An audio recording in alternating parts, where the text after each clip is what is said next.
Hello दोस्त, कैसे हैं आप। फिर एक नए वीडियो के साथ हम आपके सामने उपस्थित हुए हैं। एक नए वीडियो के साथ हम उपस्थित हुए हैं नए कोटेशन को लेकर। ठीक है, तो ये भी वीडियो आज बहुत ही इंटरेस्टिंग वीडियो है और मैं उम्मीद करता हूँ कि ये वीडियो आपको अवश्य ही पसंद आएगा। ठीक है, इस वीडियो में मोटिवेशनल भी है और प्लस किस तरीके से लोगों ने रणनीतियाँ बनाते हैं अपने हित के लिए, वो चीज़ें भी यहाँ पर आपको बताई जाएगी कि किसी भी काम को अंजाम देने से पहले आपको किस तरीके से सोचना है। इस वीडियो के देखने से आपको पता चल जाएगा। हाँ, इसके लिए इस वीडियो के भावों को प्रकट करने के लिए थोड़ा मुझे थ्योरेटिकल रूप में जाना पड़ेगा, सैद्धांतिक रूप में, तो उस चीज़ को भी आप आज सुनिएगा थोड़ा से। ठीक है, तो आइए पहले हम इसको पढ़ते हैं, वीडियो को इसको पढ़ते हैं, फिर इसके भाव को हम निकालते हैं। ठीक है, इसके पढ़ते हैं, फिर इसके भाव को निकालते हैं। आइए देखते हैं। भारत जैसे देश में जहां एक तरफ राज करने के लिए अंग्रेजों ने समय समय पर नीति बनाई, क्यों?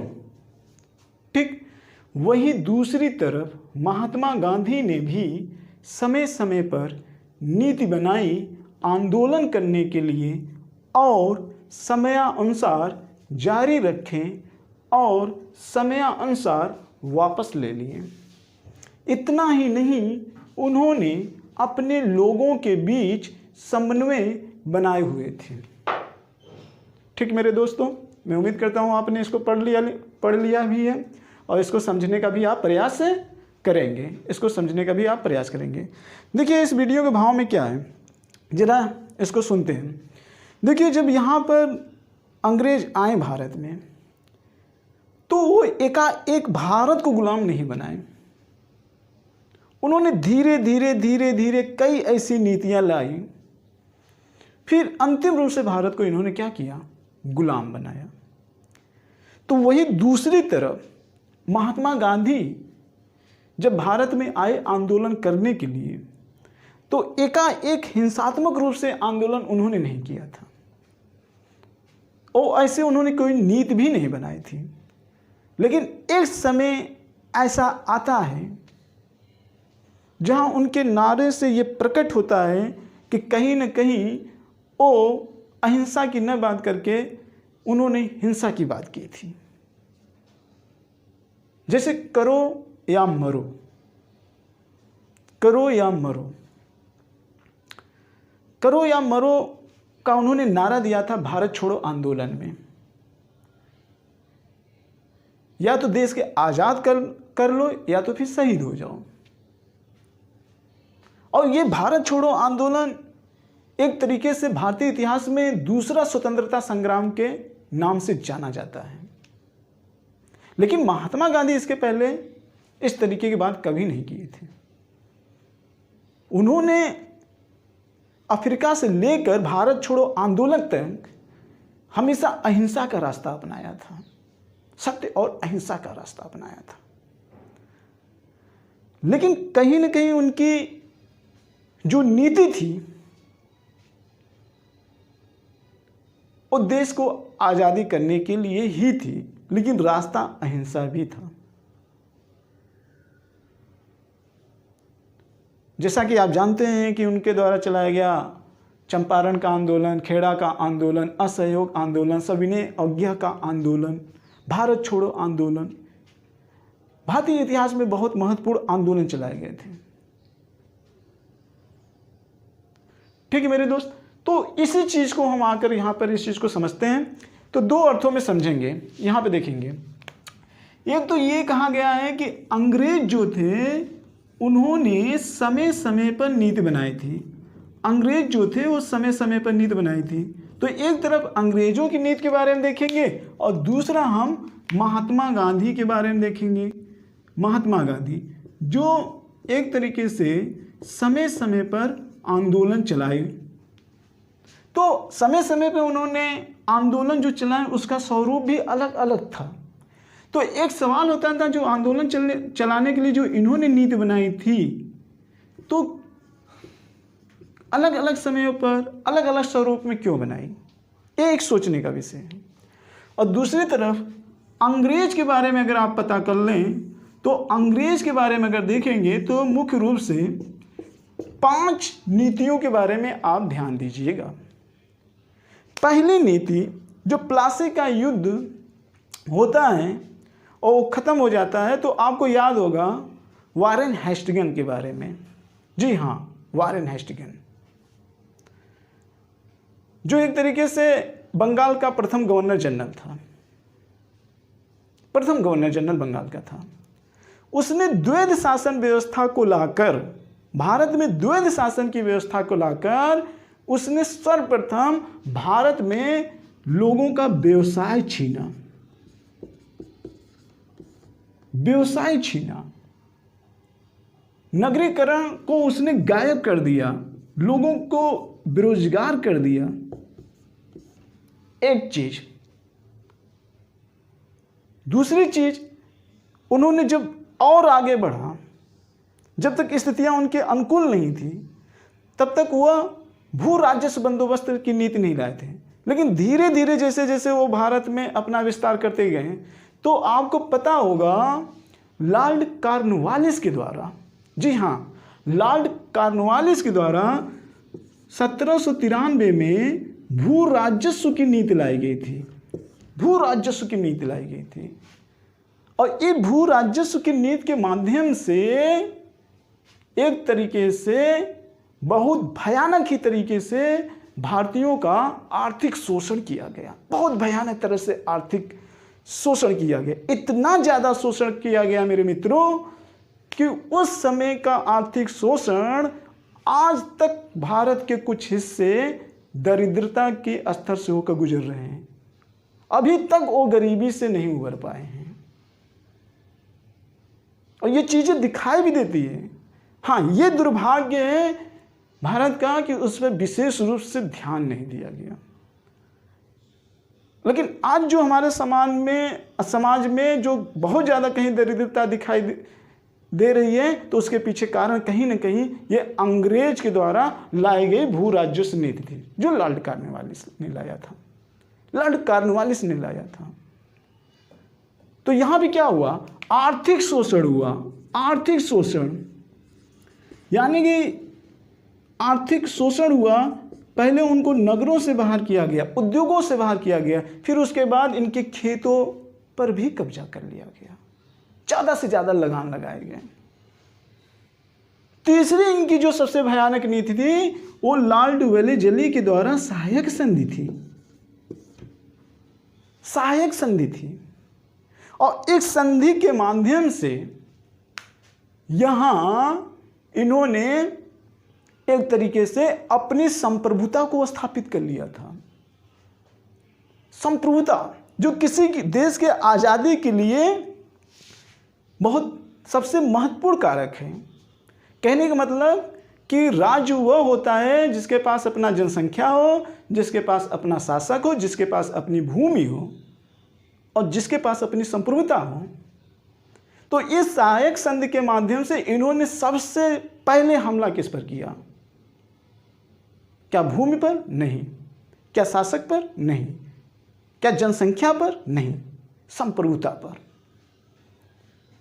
संप्रभुता पर। इसका मतलब यह था कि कल तक जहां राजा को विदेशी मामले में निर्णय लेने की स्वतंत्रता थी, अब वहां वो बिना अंग्रेजों के सहमति से किसी भी प्रकार के निर्णय नहीं ले सकते थे। ये मुख्य रूप से सहायक संधि में बात कही गई थी। तो यहां एक तरीके से भारत की संप्रभुता खत्म हो गई। फिर चौथा स्टेप आप देखिए, लॉर्ड डलहौजी की हड़प नीति। हड़प नीति में क्या हुआ था मेरे दोस्त?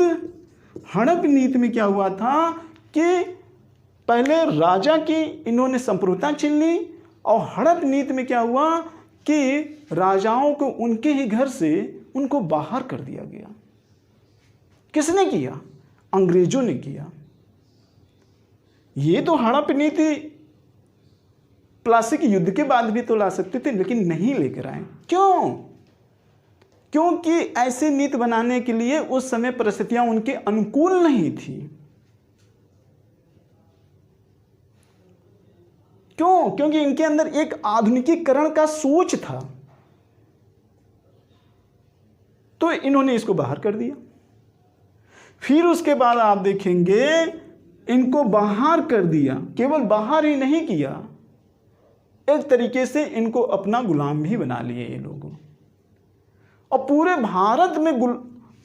भारत में राज करने के लिए और इनको गुलाम बनाए रखने के लिए काफ़ी दिनों तक एक भयानक नीति आती है हमारे भारत देश में लॉर्ड कर्जन के द्वारा।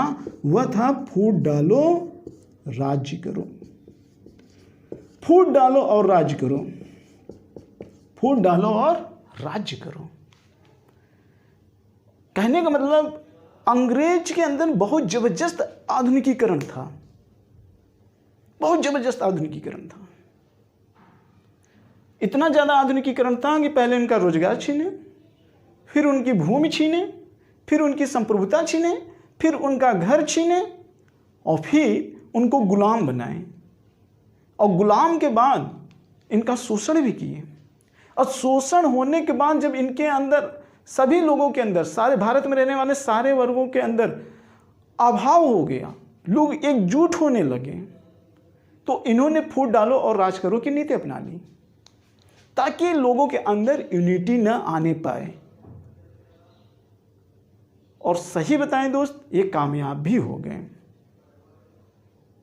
जिसका असर आज भी दिखाई देता है सांप्रदायिकता के रूप में। तो अंग्रेज समय समय पर नीति बनाते रहे, एक समय पर नीति नहीं बनाए। इसीलिए नीतियां बनाते समय परिस्थिति का हमेशा ध्यान रखना चाहिए। और ये अंधविश्वास नहीं, ये आधुनिकीकरण की उपज के दौरान ही आता है।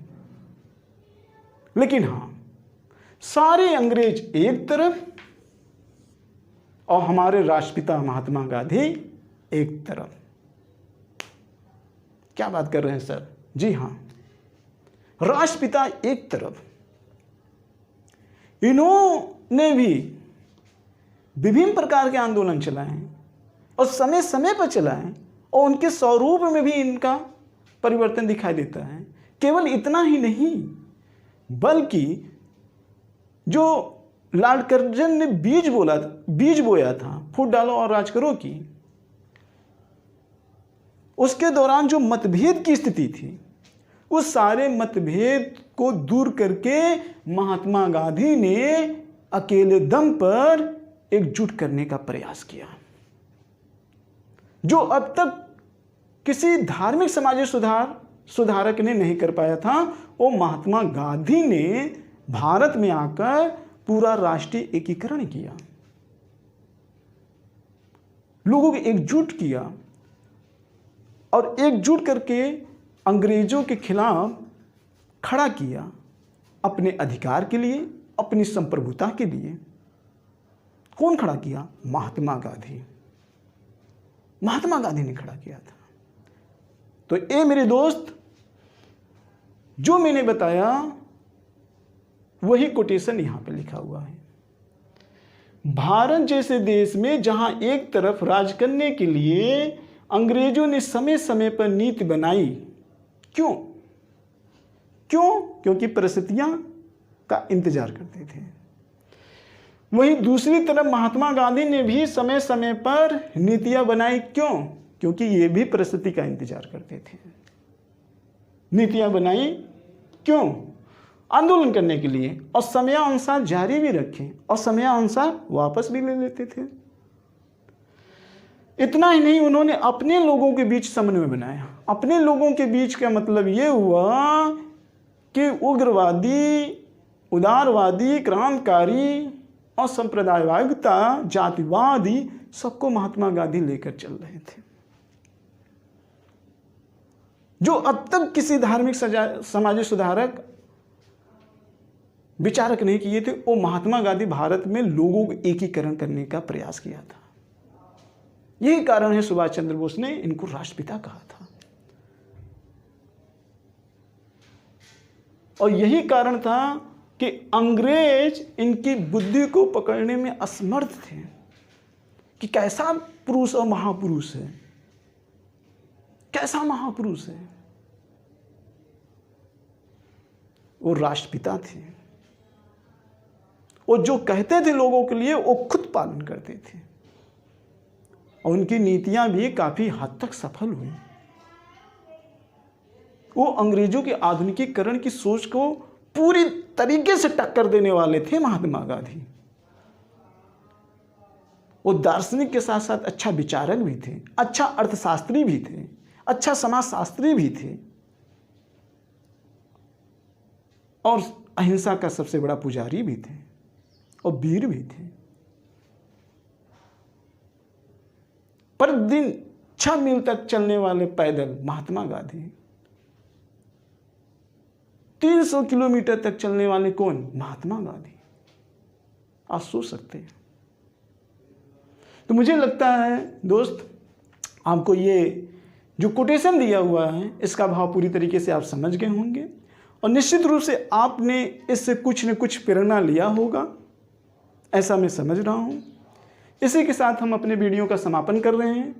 फिर एक नए वीडियो एवं कोटेशन के साथ आपसे नेक्स्ट टाइप पे मिलते हैं। जय भारत, जय हिंद।